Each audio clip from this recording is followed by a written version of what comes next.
Bismillahirrahmanirrahim. Assalamualaikum warahmatullahi wabarakatuh. Waalaikumsalam warahmatullahi wabarakatuh. Ya, alhamdulillahirabbil alamin wa bihi nasta'inu ala umuri dunya waddin wassalatu wassalamu ala asrofil anbiya'i wal mursalin wa ala alihi wa sahbihi wa man tabi'ahum bi ihsanin ila yaumiddin. Alhamdulillah segala puji bagi Allah di Sabtu pagi ini alhamdulillah Allah masih berikan kita kesehatan, berikan kita kemampuan ya untuk bisa sama-sama hadir ya. Sholawat serta salam senantiasa kita curahkan kepada Nabi Muhammad SAW atas berkat perjuangan dakwahnya kita masih bisa merasakan nikmatnya iman dan Islam. Alhamdulillah, senang banget ya bisa ketemu sama Kang Teteh ya. Barakallah tadi udah ada Teh Muti, Teh Dini gitu ya di awal, ada Teh Diva, Teh Nisa, Kang Bagia, Kang Dimi dan Kang Kevin ya. Semoga Allah senantiasa memberkahi agenda kita pada pagi kali ini. Oke, sebelum mulai kita sama-sama luruskan kembali niat gitu ya. Kita siapkan hatinya, siapkan kondisi terbaiknya. Dan untuk menambah keberkahan, kita akan mulai dulu dengan membaca basmalah. Bismillahirrahmanirrahim. Hmm. Oke, gimana nih Teh Dini di Jakarta? Eh, Masya Allah. Ya, alhamdulillah ya Jakarta dingin. Soalnya Oh, saya di dingin kamar. ya. Alhamdulillah, iya insya Allah ya. Di pagi ini, nah sebelum agenda pekan depan kita ada daras buku. Nah insya Allah jadi kita akan spill dulu nih dan gimana sih bukunya gitu. Karena Alhamdulillah nih Teh Dini tuh udah sempet baca ya. Kalau aku sendiri belum baca bukunya, nah makanya gitu ya. Kita akan coba nih ya diving nih tipis-tipis gitu ya tentang bukunya. Oke, selamat bergabung ya buat Teh Anis dan Teh Delima gitu ya. Insya Allah kita akan memulai agenda kali ini. Dari Teh Dini sudah siap Teh? Insya Allah. Oke, aku Yuk, serahkan langsung ke Teh Dini. Silakan Teh. oke. Halo teman-teman semua, perkenalkan nama aku Dini dan di sini aku akan membacakan buku The Art of Reading karyanya Kak Yogi. Nah, nanti setelah dibacakan juga akan diterjemahkan begitu ya.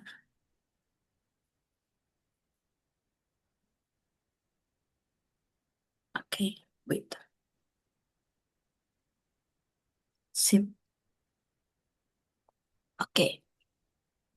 Suara aku aman? Aman Aman, aman. Teh. Aman ya. Oke.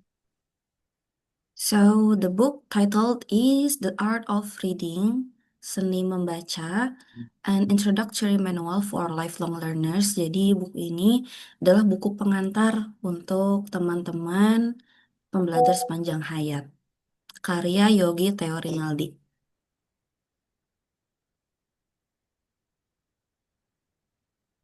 Nah, di sini The Art of Reading, an Introductory Manual for Lifelong Learners.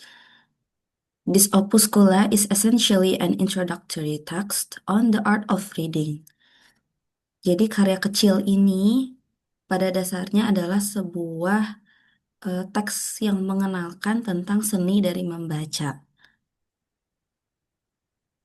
It contains many quintessential points outlining and expounding the general framework of the art. Isinya nanti akan memuat banyak pokok pikiran yang menguraikan sekaligus menjelaskan kerangka umum dari seni itu sendiri. These treatise also consist of both the underlying aspects of reading and its relevance in such more general contexts as knowledge, learning, and education. Risalah ini juga mencakup aspek dasar dalam membaca dan juga relevansinya dalam hal yang lebih umum, seperti pengetahuan, pembelajaran, dan juga pendidikan. Both the underlying aspects and the context are explained in the two types of questions, major and minor. Nanti baik dari aspek yang mendasarinya, juga konteks yang dijelaskan dalam dua pertanyaan, major dan minor. Yogi Theo Rinaldi. Dari. dari Lubuk Kata Learning Academy di tahun 2025.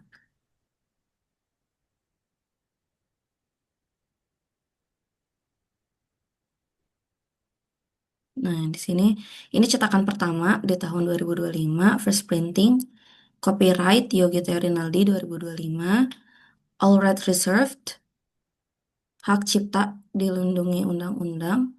No part of this book may be reproduced, stored in a retrieval system, or transmitted in any form or by any means, electronic, mechanical, photocopying, recording, or otherwise, without the prior written permission of the publisher, except in the case of brief quotation embodied in critical articles or reviews. Tidak ada bagian dari buku ini yang diperbolehkan untuk dibuat ulang, disimpan dalam sistem penyimpanan, disebarluaskan dalam bentuk apapun dan dengan cara apapun, baik secara elektronik, mekanik, fotokopi, rekaman, maupun cara lainnya, tanpa izin tertulis terlebih dahulu dari penerbit, kecuali dalam kutipan singkat yang dimuat dalam artikel kritis atau ulasan. Nah, di sini akan ada tambahan dari Kang Kevin. Mangga, Kang? Oke, eh atur nuhun tadi ini yang udah bacain. Jadi nanti eh ya di daras buku ini karena ini masih masih masuk ke yang awal. Jadi nanti kalau udah masuk ke bagian tengah, udah masuk ke bagian teks, Teh Dini akan bacakan satu paragraf per kalimatnya. Per kalimat itu artinya sampai titik. Teh Dini baca dan Teh Dini translasikan. Lalu ya nanti kita coba bahas bareng-bareng word by word. Nah, sekarang nih masuk ke yang awal.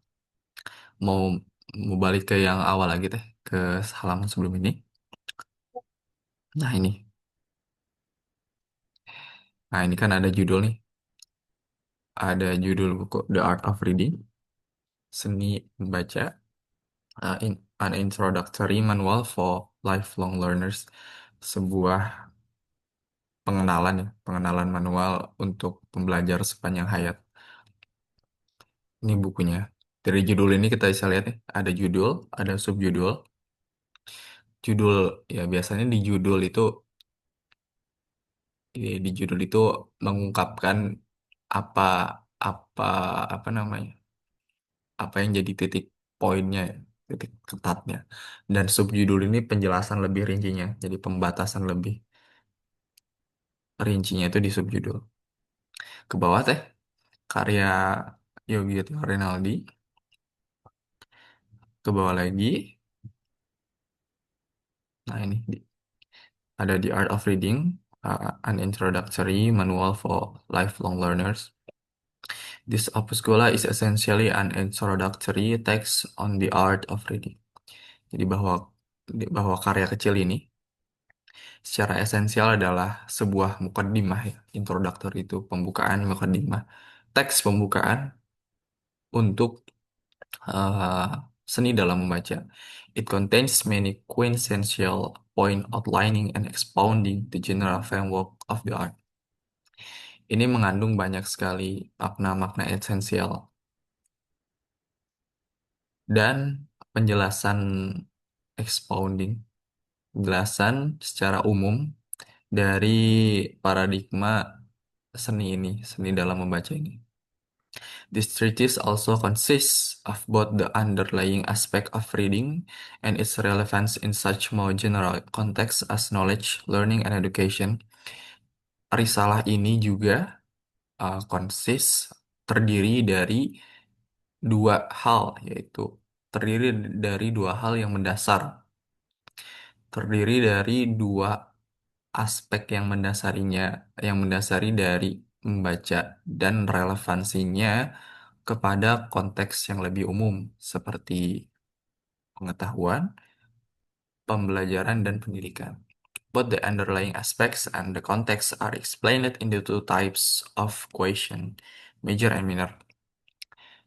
Kedua aspek yang mendasarinya itu dan konteks yang dijelaskan uh, akan dibahas dalam dua tipe pertanyaan, yaitu pertanyaan major sama pertanyaan minor. Ke bawah lagi deh. Yuk kita Rinaldi, Lubuk Kata Learning Academy 2025. Nah, ini cetakan pertama. Nah, ini hak cipta ya. Hak cipta yang sebenarnya ya saya waktu itu nge-scan ini ya, ini salah bentuk, salah satu bentuk menyebarkan lagi ya. Makanya ini nggak akan saya publish kemanapun ya selain di grup ini. Karena waktu itu saya izinnya hanya buat ketika pembacaan. The Art of Reading, an Introductory Manual for Lifelong Learners, gitu ya Rinaldi. Oke, bisa lanjut ya.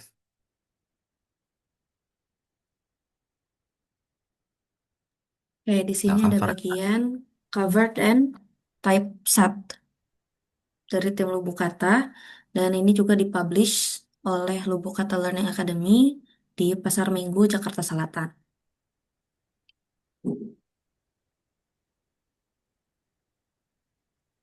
Dilanjut aja, Kang? Yuk. Oke.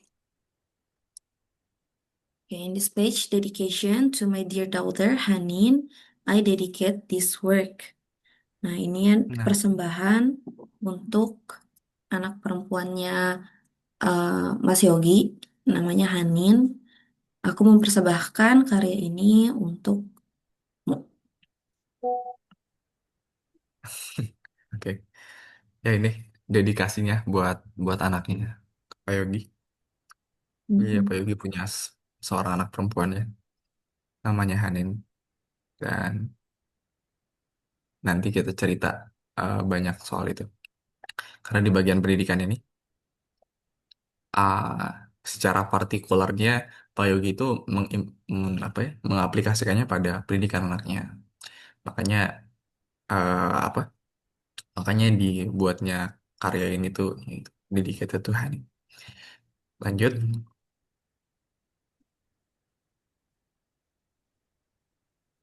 Okay.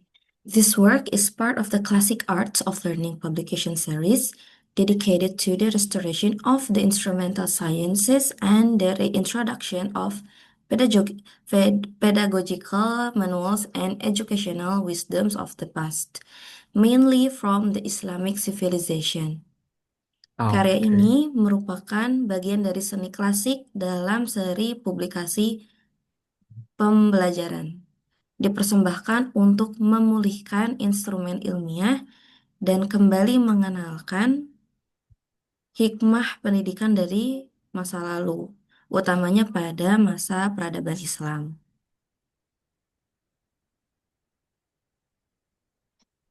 Oke. Oke, karya ini, This Work is part of the Classic Arts of Learning Publication Series. Karya ini adalah bagian dari Classic Arts, ya. Seni klasik dari seri publikasi dari pembelajaran. Nah, Classic Arts ini tuh apa nih? Nanti coba teman-teman jawab ini dulu di kolom chat. Apa yang dimaksud Classic Arts yang dimaksudkan dari buku ini? Dedicated to the restoration of the instrumental sciences, didedikasikan untuk memulihkan atau mengembalikan instrumental sciences. Nah, ini ada catatan penting nih. Instrumen ya instrumen ya, sciences. Kalau kita nemu satu terma namanya science atau sciences dan sciences, saya maaf, science dan sciences. Bagian sciences itu bisa diterjemahkan kepada ilmu, tapi science tanpa S itu nggak bisa diterjemahkan kepada ilmu. Jadi sebenarnya yang aman-amannya saya lebih pilih terjemahan instrumen pengetahuan itu. Karena karena di apa di degree ya, the the existence of degree kita, marotip marotip di kita itu, jadi ilmu itu punya punya tingkatan lebih tinggi dari sekedar pengetahuan, dari sekedar informasi. And the reintroduction of pedagogical manuals, dan sebuah pengenalan kembali, pengenalan kembali pembelajaran pembelajaran manual and educational wisdom of the past dan pendidikan hikmah ya, kebijaksanaan di masa lalu. Kebijaksanaan pendidikan masa lalu. Nah, mainly, nah ini saya punya penekanan from the Islamic civilization, terutama dalam peradaban Islam, karena kita punya tradisi keilmuan yang harus sebenarnya, yang harus dikenalkan kembali, seolah-olah ya karena kita udah terpapar. Saya juga, ini saya berangkat dari pendidikan umum. Ya, saya nggak tahu menahu dengan apa yang ada dalam tradisi keilmuan kita gitu, karena ya zaman sudah banyak condong ke barat dan kita pun ya mau nggak mau merasakan efeknya. Lanjut teh. Nah, Lubuk Kata Learning Academy by Lubuk Kata Educational Initiative. Academy Board, jajaran akademiknya ada Yogi Teo Rinaldi, Hairul Rijal, Gun Anggiar Lanang Dwi Laksono, Muhammad Farid Imansyah, Desi Sentianingrum, Nur Fidini Azmi, Rani Nur Asriani, Zakius Syadiki. Oke. Nah, akademik board di sini akademik boardnya lu buka teh. Ada Pak Yogi, ada Pak Rijal. Ini saya kira dua guru utamanya. Ya, Pak Rijal lagi lagi proses disertasi di tesis. Kita doakan semoga Allah memudahkan, Allah lancarkan. Ada Mas Gun, Mas Farid. Mas Farid juga salah satu orang yang concern di bidang classic arts. This is Training Room, Teh Nurfidi Azmi. Ini mungkin teman-teman Salman agak familiar dengan nama ini. Ada Teh Rani Nur Asyriani. Ini, ini juga satu mentor saya di Lubuk Kata. Dia aku dia dia lagi nyusun apalah tuh skripsinya lagi, skripsi di STF STF Driyakara. Nah, Mas Uda Zaki ini suaminya Zaki Sadiki ini dia lagi nyusun juga master di STF Driyakara. Ya, semoga Allah mudahkan ikhtiar keduanya. Lanjut ya. Oke. Read in the name of your Lord who created the Holy Quran. Ya, oke. Apa sih? 96 chapter 1. Bacalah dengan nama Tuhanmu yang menciptakan. Quran surat Al-Alaq Surat ayat 1. Al-Alaq. Isi lupa ya. Siap. Ini kita continue kan atau ada yang mau dijelaskan? Ya ini Bismillahirrahmanirrahim. Read in the name of your Lord who created the Holy Quran 96 verse 1. Ini ini surat Al-Alaq ayat 1, the Holy Quran. Kebanyakan ini merujuk ke uh, translasinya Abdullah Yusuf Ali. Dia salah satu ulama yang punya ya kewibawaan yang baik di Barat ya. Makanya kadang kita juga sering pakai translasi ini buat baca dan sometimes buat improve our skills of language. Lanjut ya.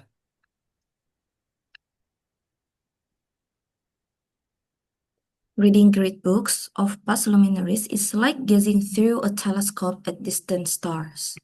Membaca buku berkualitas bagus dari tokoh-tokoh masa lalu itu seperti menatap bintang yang jauh dengan sebuah teleskop. Though those stars have long perished, their radiant light only now reach us, allowing readers to behold a constellation of diverse ideas and enduring truths that continue to illuminate the present. Nah, meskipun bintang-bintang itu sudah lama musnah, cahaya mereka terpancar sampai dengan kita di hari ini, mempersilahkan para pembaca untuk menemukan hazanah gagasan yang beragam dan kebenaran abadi yang terus menerangi masa kini. Oke.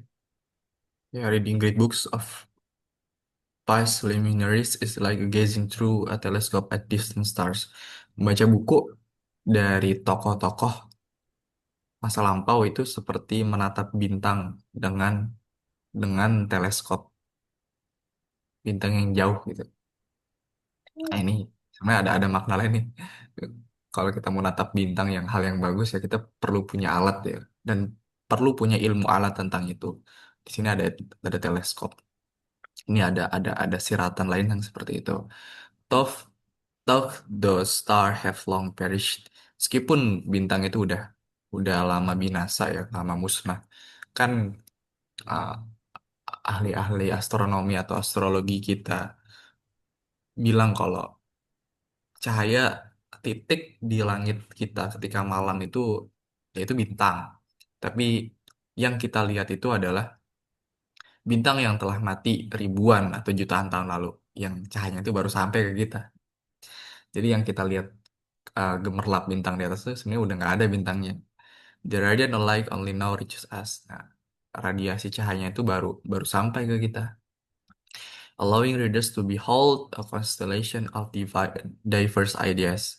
Dan ya tadi mempersilahkan ya, membolehkan pembaca itu untuk menemukan kembali hasanah hasanah ide yang bervariasi and enduring truths that continue to eliminate the presence dan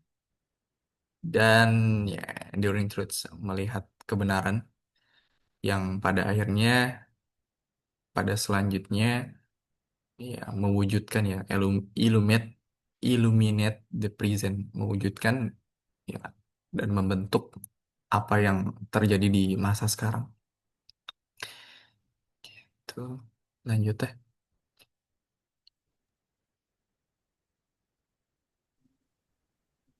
Contents daftar isi. Yang pertama ada introduction, reading nutritive books for the growth of mind. Ada pendahuluan, membaca buku yang bergizi untuk pertumbuhan pikiran. Chapter 1, bagian 1, How to read a book, a general outline, bagaimana cara membaca buku, sebuah panduan umum. Chapter 2, bagian 2, How to be a demanding reader, bagaimana menjadi pembaca yang kritis. Lalu di bagian 3, chapter 3, inspectional reading. Yang bagian keempatnya, analytical reading.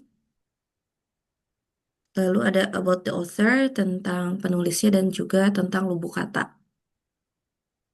Oke, di daftar isi ini ya atau di daftar isi ini kita lihat sebenarnya ketika atau di TLC table of contents eh, kita bisa lihat buku itu ngarah kemana. Nah ini sebenarnya kita sambil mempraktikkan apa yang disampaikan oleh si buku Art of Reading dan bukunya Mortimer J. Adler itu How to Read a Book. Nah dari melihat daftar isi ini kita bisa lihat kalau penulis itu mau bawa kita kemana gitu. Jadi kita itu ya baca itu udah tahu gitu. Oh kayaknya kita mau bakal ada terkaan-terkaan dulu tuh. Oh kayaknya kita mau dibawa ke sini nih. Oh maksudnya mungkin ke sini gitu. Jadi kita udah punya ilmu bawaan dulu nih buat buat ya istilahnya perang ya. Karena ya karena baca buku itu biasanya baca buku itu kita kita punya pemahaman nih di sini. Dan buku itu tuh setingkat lebih tinggi di atas kita atau bahkan bertingkat-tingkat lebih tinggi, tergantung bukunya. Nah, artinya gitu akan ada effort kita untuk menyamainya terus tuh. Nah, ketika kita punya effort seperti itu ya kita perlu punya bekal gitu, perlu punya senjata perang, logistik perang gitu. Seminimalnya kita tahu apa yang mau kita lawan gitu, atau yang kita handle gitu. Nah, dengan tahu itu dengan tadi ya baca judul. Sebenarnya tadi di bagian hak cipta itu biasanya ada ISBN. Kita tahu nih ISBN itu buat apa. Terus ada baca struktur buku. Nah, ini struktur buku itu kita bisa lihat di daftar isi. Yang pertama tadi ada uh, pembukaan. Ya, pembukaan ini bakal kita baca mungkin nggak sampai selesai ya. kiranya cuma 2 halaman. Reading a nutritive books for the growth mind. Baca buku yang bernutrisif. Nah, nanti ada analogi ke makanan juga. Itu sangat-sangat cantik bagi saya. Saya pakai itu buat beberapa presentasi saya. Untuk pertumbuhan pikiran, Chapter 1, How to read a book, a general outline. Bagaimana cara membaca buku, panduan secara umum. Chapter 2, How to be a demanding reader. Bagaimana caranya kita menjadi. Saya belum nemu ya kosakata yang pas untuk demanding reader ini. Membaca penuntut ini. Ya, membaca kritis, oke. Chapter 3, Inspectional reading. Membaca secara inspect. Chapter 4, Analytical reading. Membaca analitis. Chap about the author. Tentang menulis, about buku kata. Nah, ini sebenarnya cuma 75 halaman sih. Jadi ini sebenarnya nggak terlalu banyak untuk dibaca. Baca doang ya. Kalau dipahami itu lain hal. Mangga teh lanjut. Okay. Okay. First chapter, introduction. Reading nutritive books for the growth of mind. Pendahuluan, membaca buku bernutrisi untuk pertumbuhan pikiran. Thus, the men of discernment speak of that knowledge as the food and life of the soul. It is that which makes the soul alive. Kutipan dari Syed Muhammad Daquud Alatas. Maka karena itu orang-orang bijak menyebut pengetahuan itu sebagai makanan dan kehidupan bagi jiwa, yang mana membuat jiwa itu sendiri hidup. Oke. Nah ini salah satu kutipan Prof. Alatos di buku ini. Di buku The Concept of Education in Islam. Nah, The Concept of Education in Islam ini ya, ya tadi ya. Thus the man of discernment speak of that knowledge. Sebenarnya punya ah, kaitan benar-benar tegas sih bagi saya. The man of discernment speak ya. Speak di sini tuh ya yang menandakan bahwa tadi kan bijak ya. Speak ini yang menandakan bahwa kita itu ya, berbicara itu, berbahasa itu yang menandakan kita itu berakal gitu. Karena kita nggak bisa memikirkan sesuatu itu tanpa bahasa. Of that knowledge as the food and life of the soul. Sebagai makanan dan kehidupan dari jiwa. Jiwa. Ini selaras sama ucapannya Buya Hamka. Bahwa ngasih makan jiwa. Eh, ngasih bacaan. Membaca buku-buku yang baik itu seperti memberi makan jiwa dengan hal-hal yang baik. Lalu, ya itu. Ya kadang, ini nggak cuma. Nah, nanti kita lihat nih. Apa sih jiwa yang dimaksud dengan dari Pervalatos itu? Jiwa yang mana gitu. It is that which make the soul live. Nah, inilah yang menjadikan jiwa itu hidup. Syed Muhammad Akib Alatos. Lanjut ya.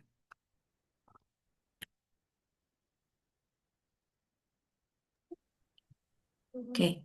Reading books is an indispensable habit that we find in the lives of the great minds throughout history. Membaca buku adalah kebiasaan yang sangat diperlukan, yang mana kita jumpai dalam kehidupannya para pemikir hebat sepanjang sejarah.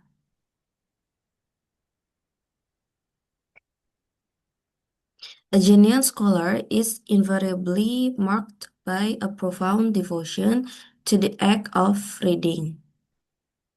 Jadi seorang cendikawan yang real, yang asli, akan selalu ditandai dengan pengabdiannya yang mendalam pada aktivitas membaca ini. Oke. Ini ada kalimat yang bagus nih. Reading books is an indispensable. Mungkin kita yang dulu di sekolah ya pernah lihat, pernah dengar namanya dispensasi buat misalkan buat O2SN, buat OSN atau apalah itu namanya. Nah, itu kan dispen ya. Dispen kan artinya izin. Nah, dispensable is indispensable habit itu artinya habit yang nggak boleh absen gitu, nggak boleh dispense that we find in the lives of the great minds throughout history yang kita temukan di kehidupan pikiran-pikiran hebat, pikiran orang-orang hebat sepanjang sejarah. A genuine scholar is invariably marked by a profound devotion to the act of reading. Kita selalu melihat bahwa uh, sarjana yang tadi kan cendekiawan yang real, atau sarjana yang genuine itu selalu ditandai dengan pengabdiannya yang mendalam dari aktivitas membaca. Ini emang lumrah ya. Kayak- Ya kita bisa lihat dari tokoh manapun ya, gak cuma tokoh Islam. Misalkan kayak Karl Marx. Karl Marx itu menghabiskan banyak waktunya ya di perpustakaan gitu dari pagi sampai malam. Gitu. Lanjut deh.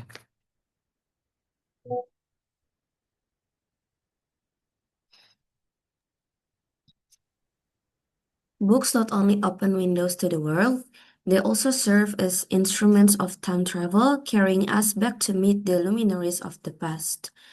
Buku itu bukan hanya sebuah jendela dunia, tapi juga berfungsi sebagai mesin waktu yang membawa kita kembali untuk menjumpai tokoh-tokoh yang hebat di masa lalu. More than mere windows, books are telescopes through which we behold stars that may have died billion of years ago. Lebih dari sekadar jendela biasa, buku itu sebuah teleskop yang bantu kita menyaksikan bintang-bintang yang mungkin telah mati miliaran tahun yang lalu. In our history, they are the superstars whose bright ideas and scientific contributions continue to illuminate the history of humanity. Dalam sejarah kita, para tokoh-tokoh ini adalah superstar yang memiliki ide cemerlang dan kontribusi ilmiah yang terus menerangi sejarah manusia. Some books transcend their own historical context. Beberapa buku pun melampaui konteks sejarahnya sendiri. They remain relevant to our present and continue to provide us with maps to navigate the future. Buku-buku ini tetap relevan untuk kita di hari ini dan terus membantu kita sebagai sebuah map, sebuah peta untuk menavigasi masa depan. Reading these kinds of books makes our time more valuable and meaningful, uniting the past, present, and future. Nah, membaca buku, jenis-jenis buku seperti ini membantu kita untuk memiliki waktu yang lebih berharga dan juga bermakna, menyatukan masa lalu, hari ini, dan juga masa depan. Oke. Gitu ya. Buku gak hanya jendela untuk dunia. They also serve as instrument of travel. Dia juga dia juga surfing melayani sebagai alat penjelajah waktu itu sendiri yang membawa kita carrying us back to meet the luminaries of the past. Membawa kita bertemu kembali dengan tokoh-tokoh di masa lalu. More than mere windows, books are telescope through which we behold stars that may have died billions of years ago. Lebih dari jendela, buku itu jadi sebuah teleskop yang melaluinya kita bisa melihat bintang yang mungkin udah mati miliaran tahun lalu yang tadi ya. In our history, there are the superstar whose bright ideas and scientific contribution continue to illuminate the history of humanity. Nah, di sejarah kita, di sejarah umat manusia, ada beberapa bintang ya. Yang ini nggak cuma bintang doang, bintang pun udah kelihatan tuh. Bintang tuh udah kelihatan beda gitu, gemerlap, mencirikan perbedaannya. Nah, ada lagi yang namanya superstars, bintang yang super, yang yang dia yang menerangi kita dengan idenya dan kontribusi saintifik untuk pada selanjutnya mulai menerangi kita ya sepanjang sejarah umat manusia gitu. Ya nanti ya mungkin ya mudahnya ada beberapa orang yang nggak lekang gitu dimakan zaman. Kita bisa kenal Aristotle, Plato, Parmenides, ya, Nabi Muhammad SAW, Nabi Isa. Nah, itu kan yaitu superstars gitu. Dan Terus gimana tuh? Gimana posisi kita di sana? Kita ya kita disebut bintang ya. Kalau bisa sampai posisi bintang ya udah alhamdulillah. Some books transcends their own historical context. Beberapa buku itu melampaui eh, konteks historinya sendiri, itu melampaui umurnya sendiri. Kayak kita lihat nih ada Ta'limul Muta'alim karya Imam Burhanuddin Az-Zarnuji yang itu jadi pedoman pembelajar kayak.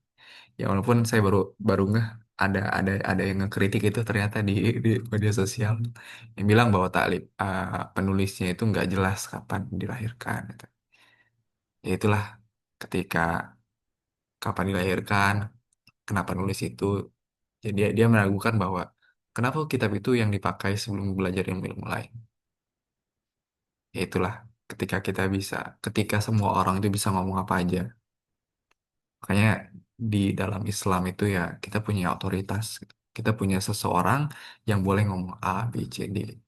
Tapi nggak terbatas cuma itu gitu. Misalkan ya untuk share kebaikan, untuk share pengetahuan ya. Hanya sekedar sharing ya, bukan mengajari ya itu is okay gitu. Ada batasannya.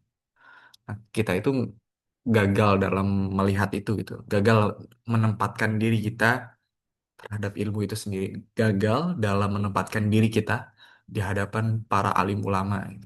Di hadapan para karyanya. They remain relevant to our present and continue to provide us with maps to navigate the future. Karya-karya mereka itu senantiasa relevan ke dalam ke dalam di masa kini dan terus menyiapkan kita, menyediakan kita sebuah peta dengan peta untuk kita untuk sebagai petunjuk di masa depan. Reading this kind of books make our time more valuable and meaningful, uniting the past, present, and future. Membaca buku yang seperti ini, membaca buku-buku yang seperti ini membuat waktu kita lebih bernilai, bermakna, menghubungkan masa lalu, masa kini, dan masa depan. Mangga teh?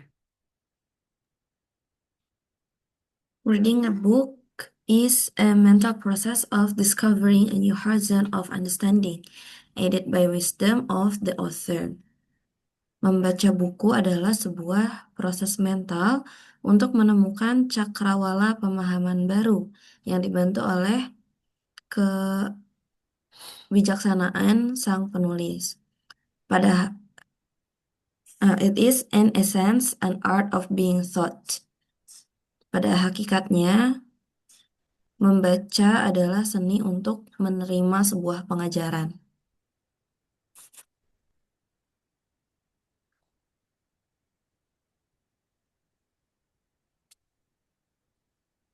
Eh, oh Dilanjut ini, dulu. ini. Ya lanjut dulu itu belum beres Lanjut paragrafnya. dulu. The being thought aspect of learning doesn't imply that learning is a passive state in which the mind merely receives the instruction of another mind.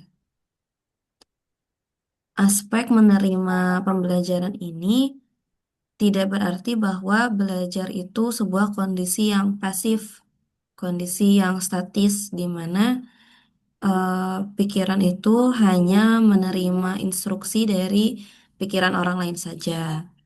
In truth, when mind grasps what is actually intended in the instruction, it is actually engaged in active operations such as observation, memorization, recollection, imagination, and most importantly, reasoning. Sebenarnya ketika pikiran itu berusaha, grasping itu kayak mencoba menangkap sendiri ya, apa, mana tadi? Itu sebenarnya apa yang sebenarnya ditujukan dalam sebuah instruksi, sebenarnya si pikiran itu sedang terlibat aktif dalam berbagai kegiatan, seperti mengamati, terus mengingat, mengumpulkan kembali, mengingat kembali, terus berimajinasi, dan yang paling penting adalah menalar. Oke. Oke. Yeah, reading a book is a mental process of discovering a new horizon of understanding. Yang membaca buku itu sebuah proses mental untuk, ya, mental di sini kan artinya ya mental yang lumrah di kalangan sekarang kan yang kayak mental illness dan yang lainnya. Sebenarnya pada hakikatnya itu mental itu yang ada di mindah kita, yang ada di akal kita, yang ada di pikiran kita. Nah, itu mental. Jadi kita bisa bayangin sebuah, ini kan tumbler nih namanya. Ini tumbler. Tumbler ini wujudnya tumbler. Ketika saya sumputin nih, saya bilang tumbler kan masih berwujud tuh tapi di pikiran teman-teman masing-masing. Nah, itu namanya mental. Mental. Tapi membaca itu mental process of discovering a new horizon of understanding. Dalam dalam dalam menemukan kembali cakrawala pemahaman baru. Aided by the wisdom of the author, yang ditambah dibantu dengan kebijaksanaan dari penulis. Nah, ini hal yang kita nggak dapetin di media sosial gitu ya. Kita bisa menyebutnya kebarokahannya gitu ya, malah berkah mungkin. Jadi ya nggak cuma nggak cuma baca sekedar informasi ya. Kita juga kena uh, apa yang disebut dengan kebijaksanaan si penulis. Kita lihat si penulis ini dan kita menyerap kebijaksanaannya, keberkahannya. Makanya makanya uh, orang-orang yang berguru itu daripada orang-orang yang belajar sendiri itu, ketika gurunya baik. Nah, ini kita masuk juga nih, kenapa perlu adanya art of reading ini. Karena ada beberapa waktu kita itu nggak diajari oleh guru gitu. Kita nggak ada, si teacher itu absen gitu ya. Nah, ketika teacher itu absen, kita perlu tahu seni-seni dalam belajarnya. Makanya lah ada buku ini. Ada ada seni dalam membaca. It is in essence an art of being tough. Ini adalah pada intinya seni untuk diajari. The being tough aspect of learning does not imply that learning is a passive state.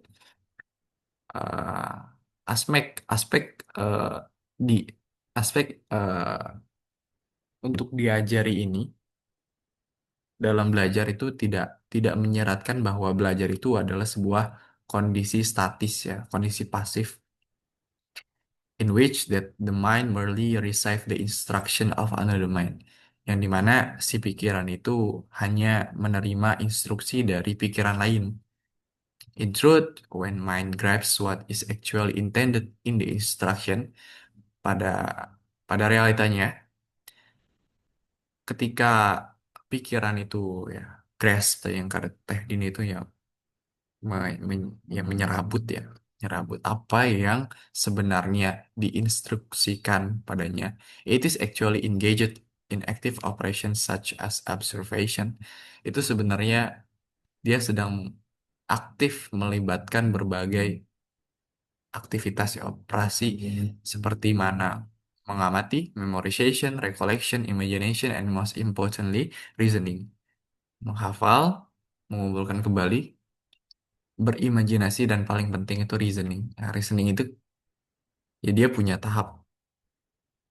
tingkatan yang lebih tinggi.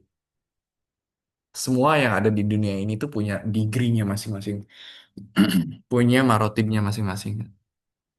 Tugas kita sebagai orang, sebagai makhluk yang diberikan akal, kita itu perlu tahu sesuatu itu di mana tempatnya gitu.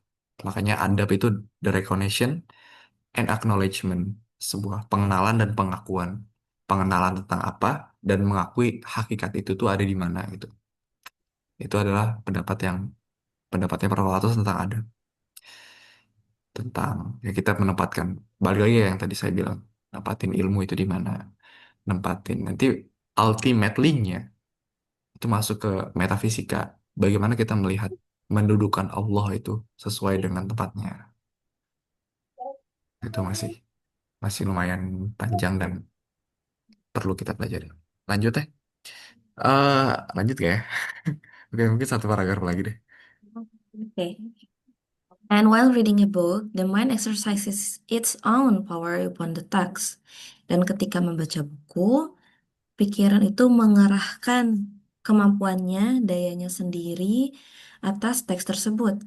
With no in-person help from outside, it moves from the state of lesser understanding to that of greater understanding. From what is already known to what is still unknown, in order to arrive at a new known.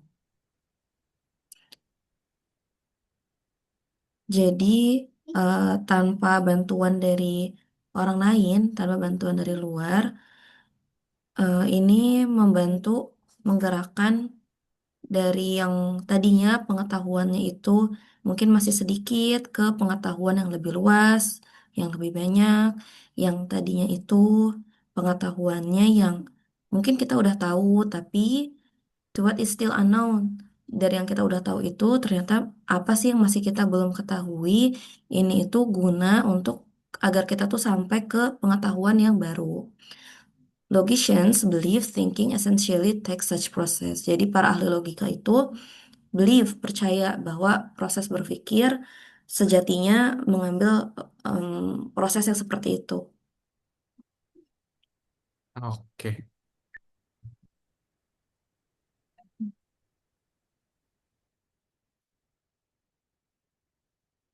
oke. eh ya, while reading a book, the mind exercise its own power upon the text. Ketika membaca buku, pikiran itu melatih eh, kekuatannya sendiri lewat membaca teks. With no in-person help from outside, tanpa bantuan dari luar, it moves from the state of lesser understanding to the greater of understanding. Nah, ini ini sesuai dengan qaidnya umat Muslim ya, dengan kaidahnya umat Islam. Dia bergerak dari sesuatu yang sedikit ya, lesser understanding, to that of the greater understanding, ke sesuatu yang lebih banyak dipahami, lebih besar dipahami. From what is already known to what is still unknown. Dari sesuatu yang sudah diketahui menuju ke sesuatu yang belum diketahui. Minal ma'lum ilal majhul. Dari sesuatu yang sudah maklum, makanya maklumat itu yang memberitahukan orang gitu. Dia punya kata dasar maklum, ilm, nah, banyak lah. Kalau bahas semantik bahasa itu, wah, itu luar biasa. Tadi balik lagi. eh Menuju ke ilal majhul, sesuatu yang belum diketahui. Jadi sebenarnya ketika kita sering dengar ya orang-orang, kenapa kalian belajar gitu? Ya supaya kita bisa berubah dari yang nggak tahu jadi tahu. Nah, itu salah gitu. Kita nggak bisa tiba-tiba tahu dari hal yang nggak tahu gitu. Kita nggak bisa tiba-tiba mengadakan sesuatu dari sesuatu yang nggak ada gitu. Pasti selalu ada ilmu yang ilmu yang mendasarinya gitu.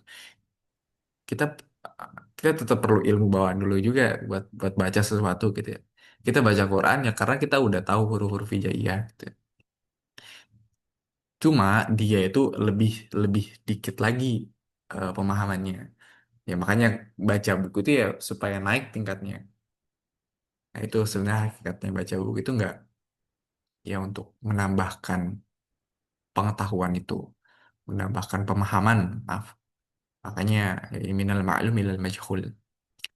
Terus gimana kalau ada yang baca hanya buat kesenangan gitu, for pleasure, yang apa-apa juga gitu.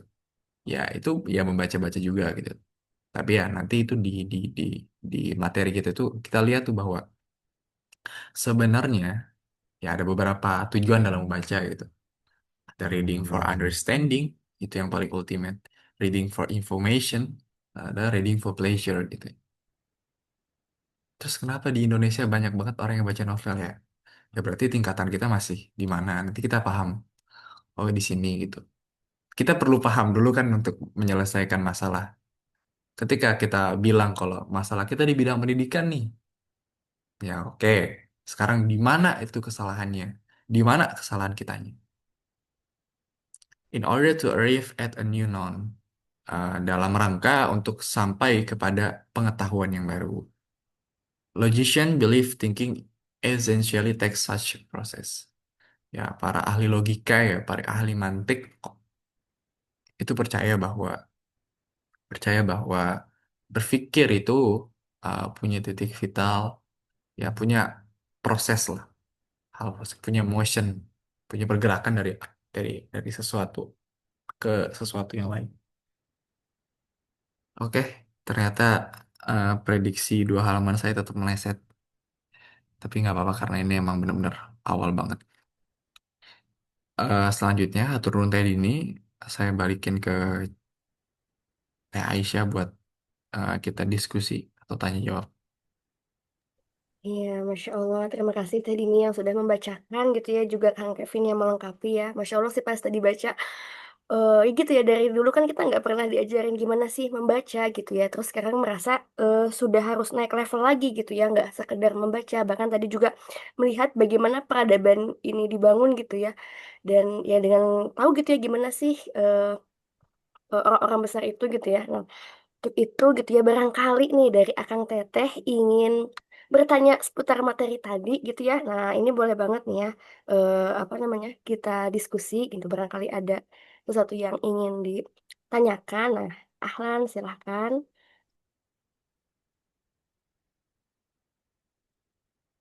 Ayo, ada teman-teman yang mau bertanya.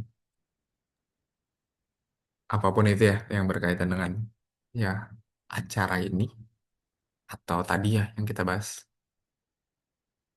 di daras bukunya. Iya siap. Nih tadi ini juga pamit ya. Mau ada event Hmm. lagi.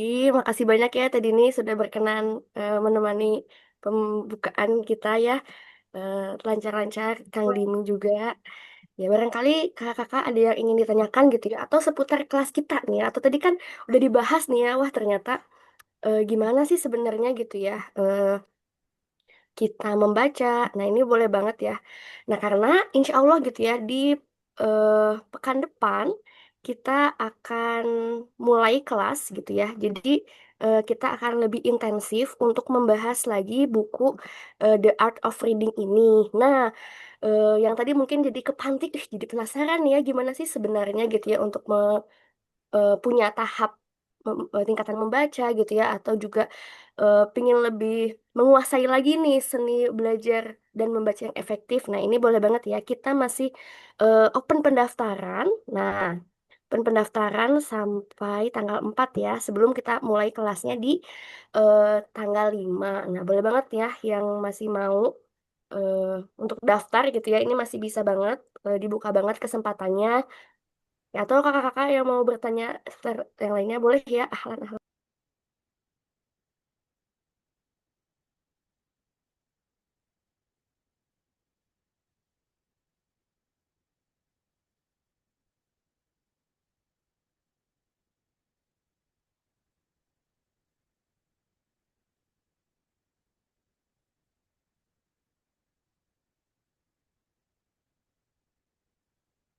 Kalau yang tadi saya bilang yang bagian classic arts, kira-kira ada yang ketemu kah jawabannya?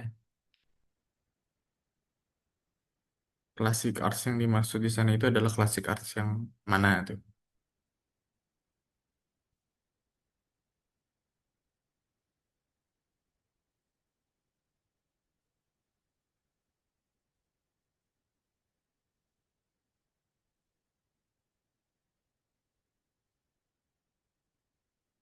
Ada yang bisa jawab? Oh dari, oke, makasih tadi nih ya sudah membantu. Mau tanya, Ada, nah boleh Mbak Anis. hmm, saya ketika ditanya art tadi itu pertanyaan art klasik atau apa itu, saya sendiri aja nggak paham gitu maksudnya art di sini tuh kayak gimana gitu. Eh, Seni. Jadi mungkin bisa diminta tolong dijelaskan gitu. eh Apa sebenarnya art di sini gitu? Apa bedanya sama art-art yang kita ketahui pada umumnya gitu? Terima kasih. Oke. Ya, terima kasih Mbak Anis. Mungkin saya mau share screen teh. Aisyah, saya dikeluarin dulu. Nah, ada nih yang mau kira-kira nebak. Oke, nah ini adalah satu buku karya Adler juga. How to Speak, How to Listen. Sebenarnya banyak sih karya Adler itu yang saya bilang. Adler itu bikin satu satu magnum opus ya namanya Encyclopedia Britannica. Great Books. Great Books itu ya pemikiran dari Plato sampai sampai David Hume di abad 19. Nah, jadi tradisi keilmuan barat itu tersimpan rapi di sana gitu. Makanya itu yang ngebahas buku-buku besar, buku-buku yang dari dulu gitu. Masalahnya itu dibahas dari zaman Plato sampai zaman sekarang gitu tentang kebahagiaan, happiness, tentang pendidikan itu juga masuk tuh. Pendidikan Plato kan waktu itu namanya akademia ya. Jadi di masa Athena tuh, masa polis, sebenarnya udah menemui ketemu juga tuh sama sama pendidikan namanya akademia. Terus juga nanti ada setelah itu ada Socrates karena dia nggak berasal dari Athena, dia nggak boleh masuk ke akademia atau nggak boleh melanjutkan akademia jadi ngajar di sana. Makanya dia bikin lagi satu setelah akademia dibubarkan dan Plato dihukum oleh demokrasinya sendiri. Makanya dia dibikin Lekomia. Nah itu. Nah Adler di buku lainnya How to Speak, How to Listen. Ini ya ngajarin kita caranya ngomong, caranya mendengar. Tadi ya caranya baca. Karena karena di karya besarnya itu Magnum Opus si Great Books-nya itu udah jadi nih. Tapi orang-orang itu nggak punya ilmu alatnya buat baca itu gitu. Makanya dia perlu bikin buku-buku begini lagi gitu. Dan buku-buku begini pun ya tebal-tebal juga sebenarnya buat ukuran zaman sekarang. Tadi ya ada yang dimaksud dengan arts ya, classical arts. Classical arts yang dimaksud di sini adalah dulu di nah ini ada namanya Seven Liberal Arts. Teman-teman bisa bisa lihat itu namanya ya trivium, quadrivium. Ini adalah ilmu ilmu ya mungkin di barat bisa dibilang ilmu punya ilmu ya dari zaman Plato. Plato di zaman Yunani itu zaman Ancient Greek Yunani kuno itu udah dikenal juga. Ada yang namanya tiga tiga utama itu namanya trivium, logika, retorika, sama grammar atau language. Yang itu where the skill that had to be acquired harus diperoleh for learning how to use language effectively in writing and reading. Itu ilmu yang mesti diperoleh dalam belajar menggunakan bahasa secara efektif. Ya, bahasa itu digimanain, ya ditulis atau dibaca dalam in speaking and listening, dalam mendengar dan berbicara. Selanjutnya tuh si quadrivium, the arts that had to be acquired for learning how to measure, calculate, and estimate when by the names of arithmetic. Jadi ilmu-ilmu tentang pengukuran, kalkulasi, estimasi itu namanya quadrivium. Nah ini berkaitan erat sama angka ya. Ada namanya arithmetic, geometry, music, and astronomy. Eh, saya dapat satu analogi yang baik dari Pak Yogi tentang ini, tentang quadrivium. Quadrivium itu ibaratnya angka. Angka yang berkumpul, yang selaras dengan bidang dua dimensi itu aritmatika namanya. Lalu angka-angka yang selaras dengan bidang tiga dimensi, bidang ruang, itu geometri namanya. Sekarang, sedangkan angka-angka yang selaras dalam sebuah tempo, itu music namanya. Dan terakhir, angka-angka yang selaras dalam hal itu semua dalam bidang dasar, bidang ruang, dan tempo itu astronomi. Dan ilmu-ilmu astronomi itu ada ilmu-ilmu tentang itu. Nah, masuk nih. These were the seven liberal arts in which medieval students were supposed to be acquire proficiency in order to become certified as bachelor art. Dulu si apa namanya student ya, murid itu sebelum dia masuk ke pendidikan kampus yang dia bahas ilmu yang lebih partikular lagi tuh, kayak misalkan saya engineering, ya saya belajar engineering gitu ketika masuk kampus. Nah, dulu di zaman ya abad 18 in the medieval, stu- orang-orang yang sebelum masuk kampus itu dia udah punya bachelor sendiri, namanya Bachelors of Art. Di sini arts of apa? Arts, classical arts. Classical arts itu seni. Dia, si murid itu udah punya seni dalam belajar. Nah, arts di sini tuh the arts of learning gitu. Mereka tuh harus certified dulu tuh, punya dapat bachelor sebelum se- dia perlu dapat bachelor sebelum dia belajar untuk bachelor gitu. Dia perlu dapat sertifikat, ya sertifikat ya Bachelor of Arts-nya itu tuh sertifikat sarjana seninya dulu ya, seni seni dalam belajar. Nah, mudahnya apa seni dalam belajar itu ya? Tadi art of reading, seni dalam berbicara, art of speak, art of listening. Ya, simpelnya di quadrivium atau trivium atau quadrivium. Itu adalah skill set yang dimaksud oleh classical arts yang perlu dipelajari sebelum si manusia itu masuk pendidikan tinggi di masa itu sebenarnya. Makanya Adler tuh nulis ini sebenarnya buat pendidikan mereka juga di Amerika waktu itu di tahun di tahun 1900-an. Lah, apatah dengan kita gitu yang di negara ini gitu ya tahun itu waktu itu.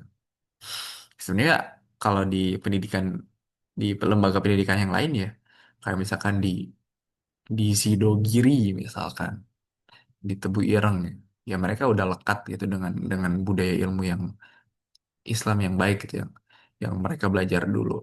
Makanya nggak heran ya ulama-ulama kita dulu tuh ya 10 tahun hafal dulu Quran tuh, hafal seluruh Quran.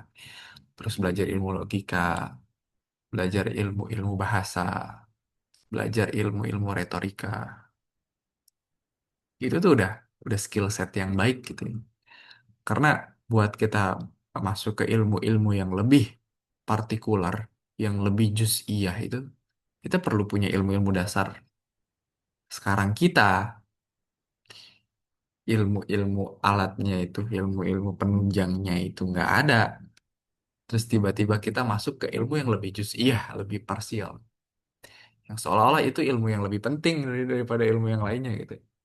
Seolah kita itu menganggapnya ya ilmu yang umum gitu. Padahal ilmu-ilmu umum di sini itu ya, umum itu kan artinya perlu diketahui semua orang gitu ya. Hal-hal yang perlu diketahui seorang itu ya bukan urban planning, bukan chemical, ya bukan bukan apalagi psychology.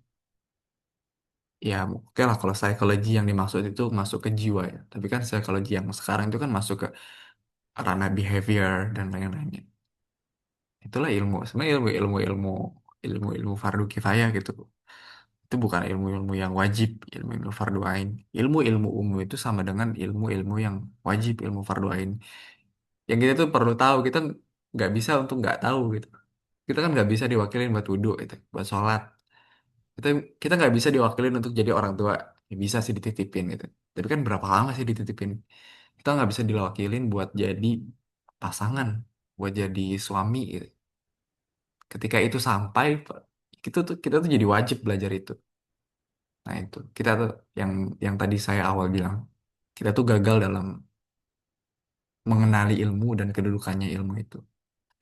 Itu salah satu masalah besar dari apa yang oleh Profesor Latas propose gitu. Nah ini, the word bachelor did not mean that they were unwed males not yet initiated into the mystery of marriage. Nah, DPR degree was certificate of initiation, sebuah paspor untuk masuk ke dunia pembelajaran yang lebih tinggi. Sekarang kita masuk ke dunia pembelajaran yang lebih tinggi dengan ya dengan misalkan dengan sewokan, gitu, dengan hal-hal yang ya dalam dunia Islam lebih lebih ini lagi, di mana di situ kehilang keberkahan dan lain-lainnya. Bagi sekarang udah dengan AI gitu ya. Dulu ini ada perbahasan menarik tentang percetakan ya. Di mana dulu itu sebelum ada percetakan itu ya dunia Islam juga udah masyhur ya. Karena kita yang di dunia percetakan misalkan Imam Imam Imam Malik misalkan bikin punya karya Al-Muwatta. Ketika orang mau memperbanyaknya itu ditulis. Ya dalam menulis itu si penulis itu bakal seminim aja dia pasti baca gitu. Dan tahu ketika dia baca dan menulis ya, mereka dapat fadilahnya juga tuh, dapat faidahnya juga gitu. Dibandingkan sekarang yang udah ada percetakan yang bisa dicetak dimanapun atau kita bisa scan aja nih di mana aja. Itu pun kalau legal ya. Gimana kalau ilegal? Lebih parah lagi. Itulah hilang keberkahan di dunia yang serba instan ini. Banyak kebarokahan, keberkahan yang sebenarnya luput. Belum lagi eh, soal makanan ya, makanan fast food, junk food gitu. Ya gitulah. Itu panjang sih. Itu teh Mbak Anis. Itulah arts, classical arts yang dimaksud. Baik, terima kasih. Ya, makasih Mbak Anis. Dari teman-teman yang lain ada yang mau ditanyain dulu? Iya, mungkin ini dulu nih dari Kak Diva ya, jadi relate banget nih sama temennya gitu ya. Baru balik kuliah di luar, dia memang basicnya nggak suka baca buku. Lanjut kuliah di luar negeri, kaget karena banyak banget bacaan bukunya. Teman-temannya udah pada bisa baca buku sebanyak itu, yang nota benenya sama-sama S1, tapi dari negara yang beda gitu ya. Wah, menarik-menarik. Sama satu lagi Kang Kevin, ada pertanyaan dari Teh Muti nih ya. Izin bertanya, Kak, kalau untuk menaikkan sebuah circle dari yang bacaannya terbiasa yang ringan, untuk menaikkan secara bertahap seperti apa? Kalau boleh share pengalaman supaya jatuh hati dengan membaca seperti apa? Itu, Kang Kevin. Ya, oke. Untuk menaikkan sebuah circle dari yang bacaannya ringan, yang terbiasa ringan, untuk menaikkannya secara bertahap seperti apa? Oke, berarti yang saya tangkap ini di sini, Kak Mutia itu pengen naikin level komunitasnya gitu, ya. Kalau gitu ya perlu dimulai dari diri sendiri gitu, karena Islam, misalkan nih saya udah saya merasakan gitu, misalkan Islamisasi ilmu itu pengaruhnya besar, misalkan saya tahu itu. Tetapi eh, untuk saya ngasih tahu ke orang lain gitu, itu itu pun harus terjadi dulu tuh di diri diri kita sendiri gitu. Islamisasi itu harus terinternalisasi kalau kata Prof. Ugi itu di diri kita dulu gitu supaya kita ngerasain dulu dan akhirnya kita bisa buat lingkungan kita berubah gitu. Makanya makanya Prof. Alatos itu nge-propose kita membuat a good man gitu, sebuah manusia yang baik. Kita membuat manusia itu ya menjadi manusia yang baik gitu. Penekanannya lebih kepada what should I be gitu daripada what should I do. Sekarang kan banyak ya. Misalkan tata krama di kantor harus gini. Oh nanti kalau kamu masuk kantor, kamu sapanya satu dua orang aja. Itu kan kayak kayak to-do list gitu ya. Yang yang yang seolah-olah kalau kamu lakuin ini, kamu udah bakal dapet ini gitu. Ya itu ya sekedar ya jiwanya tuh nggak tahu gitu dia tuh perlu ngapain gitu. Makanya what should I be itu ketika kita menjadi itu lebih kita bakal tahu dengan sendirinya gitu. Ya balik lagi ya, kita bakal tahu posisi kita. Oh kita sedang kita sedang jadi pekerjaan nih di kantor. Saya juga masih di kantor nih, karena saya belum pulang ke kantor. Berarti saya punya punya punya apa?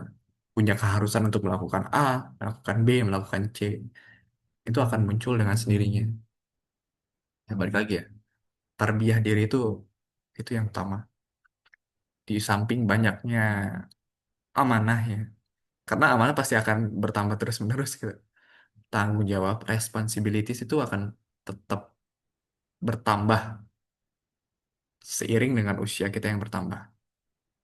Yang eh, tanggung jawab itu sebenarnya perlu didasari ya, perlu dihandle sama ilmu gitu.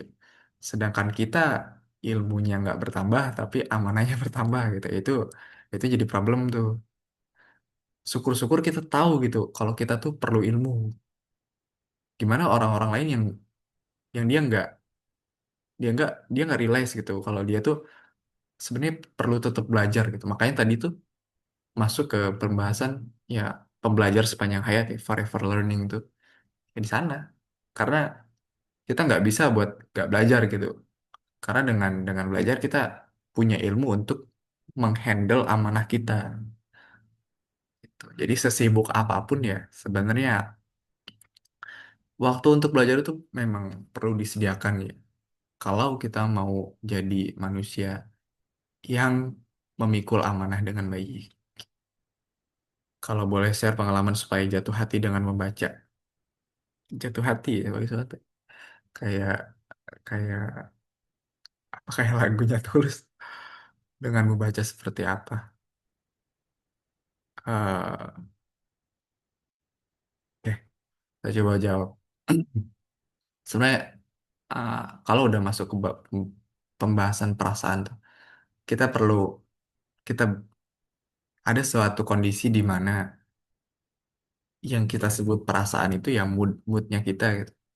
Yang makanya di dulu kemarin saya bikin status WhatsApp ya, untuk memahami itu tujuan pendidikan itu kita perlu tahu dulu hakikat ilmu itu apa, hakikat diri, hakikat manusia itu apa, sama hakikat pendidikan itu sendiri. Nah, ini di bagian hakikat manusia, the nature of man, kita tuh perlu tahu gitu si si manusia ini terdiri dari apa gitu. Terdiri dari nafs ya, dari jiwa, nafs al hayawaniyah an natiqah. Makanya kita ya kita punya hasrat kebinatangan yang ketika itu menaklukkan yang lainnya, melakukan natikoh, itu ya kita bisa lebih rendah daripada binatang gitu. Tapi ketika nafs an-natikoh itu lebih dominan daripada yang haywan ya kita bisa lebih mulia bahkan daripada malaikat. Nah, sekarang kita perlu telaah dulu nih, jatuh hati atau atau kita suka dengan sesuatu itu, kita mau menurut dengan nafsu yang mana satu nih, yang hewan kah atau yang natif ya, yang kudus gitu. Dan biasanya ya kebanyakan kita ya apa mengiyakan perasaan ya perasaan perasaan hawa nafsu biasa aja. Itu yang salah. Kita gagal kita gagal uh, mengenali juga itu bagian itu. Terus udah gagal, kita pakai itu sebagai dasar gitu. Oh, ini kan perasaan kita. Perasaan kita kan nggak bisa diukur gitu kan. Ya, sometimes itu bener gitu. Tapi banyak juga salahnya. Gitu. Oke, saya coba baca. Ini yang udah tadi dibaca Teh Aisyah. Ya itu, kita punya, apalagi di negara lain ya. Makanya teman-teman kalau ada kesempatan ke luar negeri ya, coba rasakan atmosfer luar negeri itu. Ini terlepas ya luar negeri yang misalkan lebih maju atau lebih mundur. Nah, berarti kan ya kan ada sebuah premis. Oh, berarti Indonesia nggak mundur-mundur banget. Jadi bilang nggak mundur-mundur banget ya nggak juga sebenarnya. Masih ada negara-negara Afrika Timur kayak Kongo, kayak Sudan nih yang lagi konflik. Sebenarnya nggak lagi sih, dari dulu juga ada konflik. Ada Mali. Tapi ya emang mundur juga Indonesia tuh yang perlu dibenahi juga. Dari Kak Mutia, karena saya baca beberapa buku yang berat, dibawa ke circle dibahas, tapi bahan bacaan mereka saat di luar ternyata back to template. Ya, karena itu orang-orang yang paham, orang-orang yang berilmu itu, ya kita menyesuaikan dengan lawan bicara kita. Kita nggak bisa, saya nggak bisa bilang, eh, saya nggak bisa bilang kaidah-kaidah logika gitu di sini gitu. Karena ini bukan tempatnya gitu. Nah, itu juga mengenali juga tuh. Kita beradab juga dengan sebuah majelis gitu. Kita menempatkan majelis itu sesuai dengan posisinya. Kalau kita bawa bahasan yang berat ke majelis yang misalkan belum mampu ya nggak bisa, nggak jangan juga gitu. Ya itulah tanggung jawab kita tuh di sana. Kita perlu tahu dan kita perlu akui gitu. Kita perlu recognition and acknowledgement. Recognition itu pengenalan, knowledge itu sebuah pengamalannya. Gitu ya, emang perlu digiring. Ya balik lagi sih. Yang paling intinya itu kita nggak boleh luput dalam mentarbiah diri kita. Ini aku baca aja langsung ya. Dari Sekar, izin bertanya ke tadi tempat dibahas soal skill dasar yang perlu dimiliki belajar termasuk seni membaca. Sekarang cara belajarnya itu kayak loncat-loncat. Menurut kalian gimana sih solusinya di samping di sisi lain kita juga tetap harus disibukkan dengan mengamalkan ilmu yang terasa loncat-loncat itu. Tapi mohon maaf, ada agenda lain saya izin keluar duluan. Jawabannya nanti disimak berikut insya Allah. Mangga Teh Sekar. Oke, ya kita kan, ya kita memang yang tadi aku omongin di awal, kita memang sudah kandung ya hidup di zaman sekarang yang kita dijejali dengan ilmu yang ya tadi yang dibilang loncat-loncat. Kita belum beres beres tentang sesuatu, tapi tiba-tiba naik SMP, terus nanti di SMP kelihatan tuh ada yang masih belum bisa baca, masih belum bisa perkalian, perhitungan. Terus gimana solusinya? Solusinya ya pertama ya, yang paling mendasar itu kita pelajari.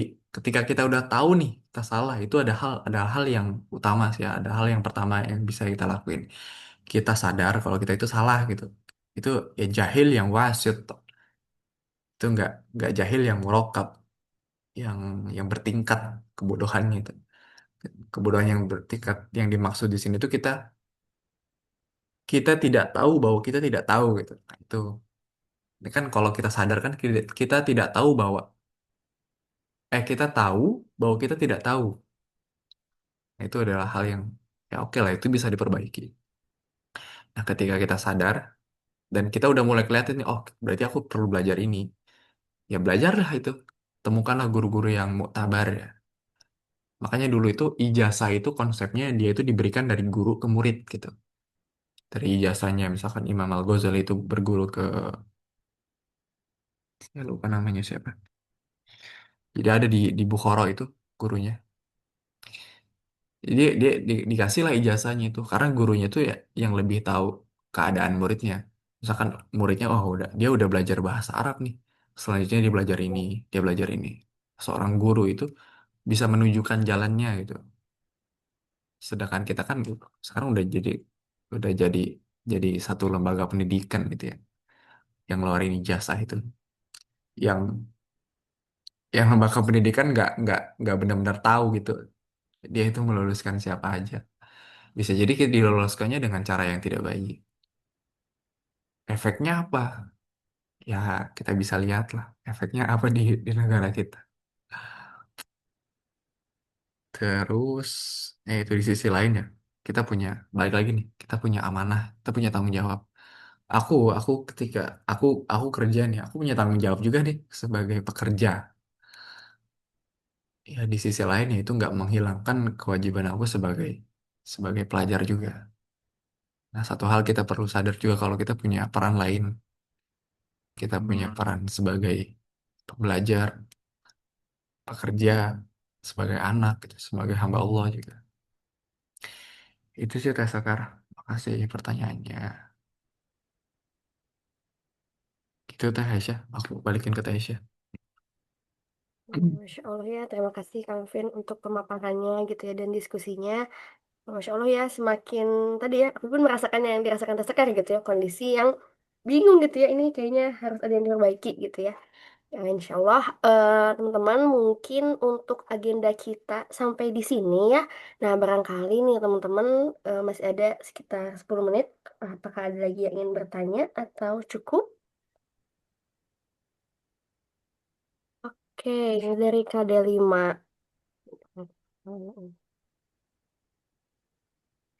Izin bertanya, Teh, masih berhubung dengan launching kemarin Kang Kevin, menyinggung tentang novel. Tapi kayaknya masih ngegantung. Kemarin beliau menghubungkan dengan novel-novel Buya Hamka. Mungkin ini ya waktu Kang Kevin pekan lalu, Kang. Hmm. Bingung tentang novel. Ah, saya kayaknya agak lupa. Boleh di ini, boleh diulangin pertanyaannya tentang novel. Oh, saya ingat aku. Jadi pertanyaannya mungkin dibantu nih KD5 apa detailnya gimana? Kalau saya ingat tahu kan Kang Kevin sempat bilang ya bahwa Akang juga baca nih baca-baca novelnya Buya Hamka gitu. Itu kan bacaannya tuh termasuk ke novel juga dibaca gitu ya sama Akang tuh novel-novelnya Buya Hamka. Nah, pertanyaannya nih boleh nih Kadel dijelaskan lagi barangkali. Itu sih aku kemarin cuman ikat itu aja. Jadi Akang juga termasuk yang baca novel gitu, yaitu novel-novel Buya Hamka. Cuman untuk detail pertanyaannya boleh nih Kak Delima diketik lagi. Iya, mungkin sebelum izin ya, mungkin sebelum pembahasan itu kayak ada ngebahas orang-orang yang suka novel gitu. Tapi kayak masih ngegantung pembahasannya, maksudnya arahnya nggak, belum tahu kemana gitu. Karena kan aku juga tipe kalau orang yang nggak baca novel sembarangan gitu ya, sementara lingkunganku tuh baca novel itu yang ya emang kayak yang Kang Kevin bilang juga kan karena dia relate sama sama perasaannya mungkin gitu. Jadi mungkin kalau aku bisa ngambil kesimpulan sementara kayak gimana sih cara kita untuk ngefilter novel-novel gitu kali ya yang harus dibaca gitu mungkin ya. Itu sih. Oke, oke. Oke, saya coba tanggapi. Ya, ya novel itu. Kalau yang waktu awal saya singgung di novel, ya novel non fiksi itu dia punya keunikannya sendiri. Kalau di The Art of Reading itu dia punya hal-hal yang apa ya, yang non fiksi itu dia punya kekuatan menggugah jiwa. Makanya dari syair ya, dari prosa itu kita bisa lihat syairnya itu yang menggugah hati itu. Misalkan syairnya Kahlil Gibran, Rumi dan lain-lain. Nah, novel tuh konteksnya ya ya dia dia non fiksi. Walaupun ada novel yang based on true story ya. Ya pada dasarnya dia non fiksi dan itu orang-orang yang membacanya itu ya kalau di How to Read a Book itu dia hanya sampai kepada satu pembahasan satu level gitu. Dia hanya membaca untuk uh, entertain gitu ya, hanya untuk sekedar menghabiskan waktu dan lain-lainnya, menghabiskan waktu dan kesenangan aja gitu, reading for pleasure gitu. Saya nggak bilang bahwa novel itu jelek itu, novel novel kontemporer atau novel kemudian itu jelek, tapi ya pada akhirnya itu yang dibawakan gitu ya. Hanya kesenangannya aja gitu. Novel-novel yang makanya bagi saya mengkurasi novel yang perlu saya baca gitu. Kayak misalkan eh, di dalam lembah kehidupannya Hamka itu ada kayak cerpen-cerpennya Hamka ya. Itu ya saya rasa itu cukup syarat makna gitu. Melihatkan misalkan adat di Minang itu terus dihadapkan dengan masalah sehari-hari. Itu menyentuh juga gitu. Tapi di sisi lain kita mana ya? Ada satu eh saya nulis itu di tweet saya, di tweet itu postingan tweet saya pertama dan belum saya tambah. Buya Hamka itu dia nulis novel pertamanya. Astagfirullah, saya lupa. Saya izin buka. Buya Hamka itu, Buya Hamka kan nikah dengan Siti Raham ya. Nah, Sabariah. Jadi selepas Buya Hamka kan udah terkenal Singapodium tuh. Jadi di umur 17 tahun, 16 tahun tuh di Padang Panjang tuh dia udah ngajarin cara orang berpidato. Nah, pidato di sini tuh termasuk ilmu dasar tuh, retorika. Makanya dulu waktu saya kuliah di UNAN tuh, itu cukup, saya benar-benar ngerasain budaya budaya Minang ya. Surau, rantau, apa namanya? Surau, lapau, rantau. Di surau gitu, orang-orang tuh laki-laki ya khususnya yang belajar untuk mandiri, belajar ilmu-ilmu agama. Lalu di lapau itu kita belajar retorika. Lapau itu sebenarnya warkop ya, tempat ngopi.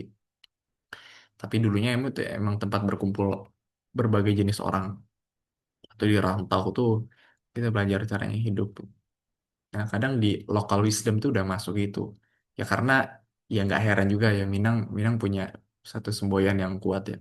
Ada eh, adai adai bersandi syarak, syarak bersandi kitab buloh.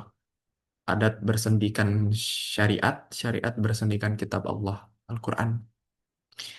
Itu di Minang.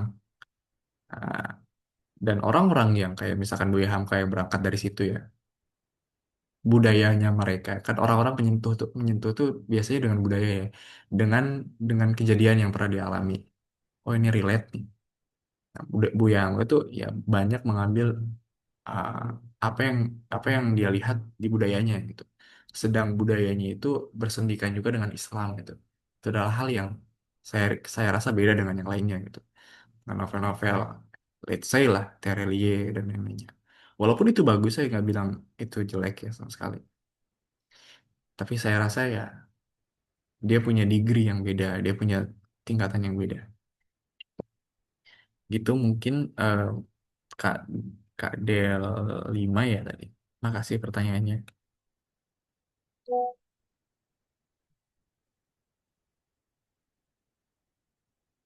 Kalau sudah mungkin bagian kata Isya kita kita coba beradil adil juga dengan waktu kita selesai di 7.30. Untuk pemaparannya. Nah, insya Allah teman-teman sekali lagi aku mau ajak nih ya. Nah, barangkali teman-teman di sini mau ikut kelas kita itu boleh banget ya. Kita masih open pendaftaran. Mau ajak temennya juga boleh karena ada buy three get one gitu ya. Nah, itu bisa nih untuk diajak kolaborasi gitu ya circle-circle-nya. Nah, atau teman-teman yang tertarik ini masih terbuka banget ya.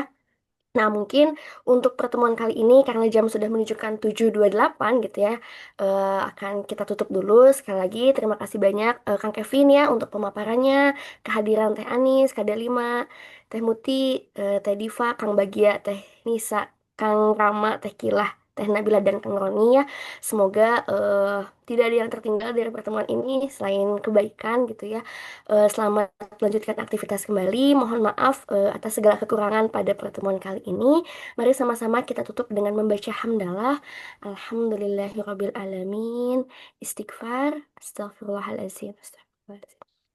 Dan doa kafaratul majelis, subhanakallahumma wa bihamdika asyhadu alla ilaha illa anta astaghfiruka wa atubu ilaik. Oke, Kak Kevin mau langsung aja atau mau dokumentasi dulu? Mangga bebas. Iya, barangkali eh, langsung aja kali ya Kang ya, karena waktu udah Ya, mepet. Oke ya, ya. selamat melanjutkan aktivitas. Semoga Allah berkahi lancarkan agendanya hari ini. Assalamualaikum warahmatullahi wabarakatuh. Assalamualaikum warahmatullahi wabarakatuh. Turun Aisyah.